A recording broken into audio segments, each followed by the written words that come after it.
Hello friends, in this session we will discuss about Borrelia. Borrelia belong to the group of spirochetes, which are spiral-shaped bacteria. We have seen Treponema pallidum, member of the spirochetes, which causes syphilis, which is a sexually transmitted disease. Today we will have a look at the Borrelia species. There are three species in Borrelia: Borrelia recurrentis, Borrelia vincenti, and Borrelia burgdorferi. Borrelia recurrentis causes relapsing fever, Borrelia vincenti causes Vincent's angina, and Borrelia burgdorferi causes Lyme's disease. Most of the Borrelia species they live as commensals in the oral and genital mucosa. Two major disease conditions caused by Borrelia are relapsing fever and Lyme disease. Relapsing fever is again of two types, epidemic and endemic.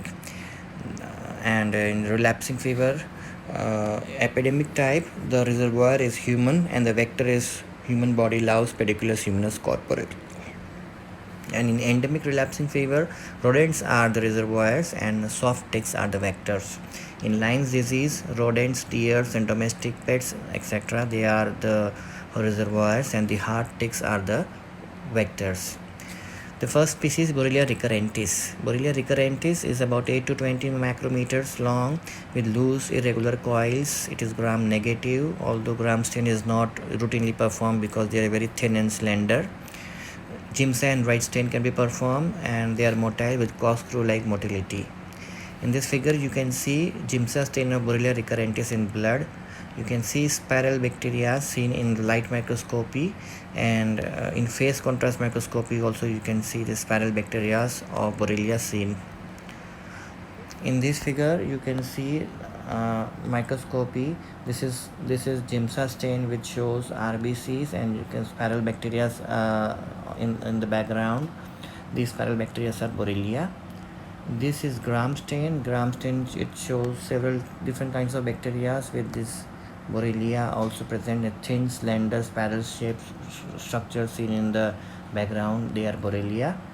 Then dark ground microscopy. In dark ground microscopy, you can see the background is dark and bright, luminescent, spiral-shaped bacteria are seen. They are Borrelia species.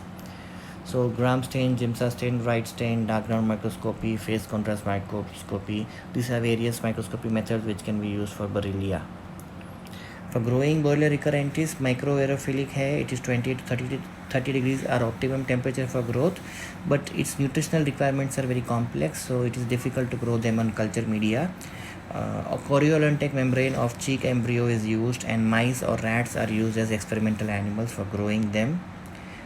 In the antigenic structure, Borrelia recurrentis has some peculiarity that its DNA it gets rearranged regularly. DNA rearrangement in the linear plasmid is responsible for antigenic variation and relapses. The DNA of Borrelia recurrentis does not remain constant, it keeps changing, and because of these changes in the DNA, what happens that the antigenic variations develop and newer antigenic types keep growing, keep developing in Borrelia recurrentis, and because of that person will develop relapsing fever. How that occurs, that we will see in the next few slides. That is pathogenesis. In pathogenesis, Borrelia recurrentis is an invasive bacterium. The antigenic shift that occurs, it helps Borrelia recurrentis to escape from the immune clearance. And this antigenic shift is responsible for periodic febrile and afebrile stages. Initially, the Borrelia recurrentis species, they enter through the skin, they reach the blood circulation, they invade the various organs, and IgM will be developed. That IgM antibodies that develop, they will neutralize the Borrelia species. And but what happens that there is some DNA rearrangement occurring in the Borrelia in the internal organs, and because of this rearrangement of DNA, a newer antigenic variety of Borrelia recurrentis develops in the internal organs. This new variety, our body does not know. Our body has developed IgM against the previous variety, so this new variety again causes illness. Fever again comes, and after some days of fever, person develops antibody against the second variety also, and then the fever subsides. And after the fever subsides, after some days again the same thing happens. A third variety of Borrelia recurrentis comes up because of DNA rearrangement, and we develop antibodies against this third variety. Again, we eliminate these Borrelia species, but then some prevalent in the internal organs, they will develop another variety. This way it keeps happening, and several relapses occur before the person gets cured. There can be 3 to 10 relapses of fever before the person gets cured. And so this is the main reason why it is called relapsing fever. The fever relapses after every several days, and that relapse is because of antigenic changes occurring in Borrelia recurrentis because of DNA rearrangements. In clinical syndrome, the incubation period is about 7 days. Fever episodes arise, fever, headache, myalgia are there. 2 or more episodes of fever, headache, and myalgia are the hallmark of relapsing fever. Splenomegaly and hepatomegaly also occur. Symptoms correspond to the bacteremic phase. When there is bacteremia, then symptoms will be there. Then there will be an afebrile phase, and after the afebrile phase, again bacteremic phase occurs with symptoms, and this way the cycle keeps repeating for several times. Um, in epidemic relapsing fever, generally there is only single relapse, while in endemic relapsing fever there are multiple relapses. There can be up to 8 to 10 relapses as well. Epidemiology. Epidemic relapsing fever has disappeared from the world. It is no longer prevalent as such, while endemic relapsing fever is present all over the world.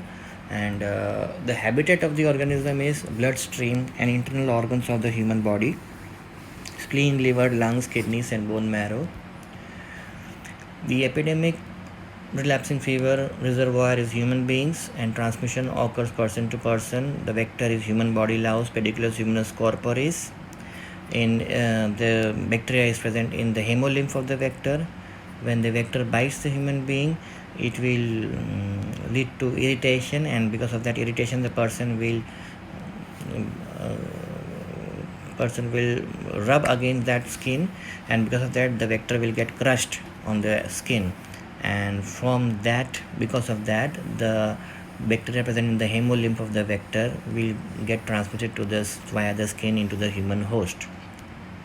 So the thing to be kept in mind is that the vector, we are not acquiring the microorganism through the bite, but we are acquiring the microorganism because the vector is getting rubbed against the skin, and it gets crushed, and from its hemolymph the bacteria, they enter the human circulation.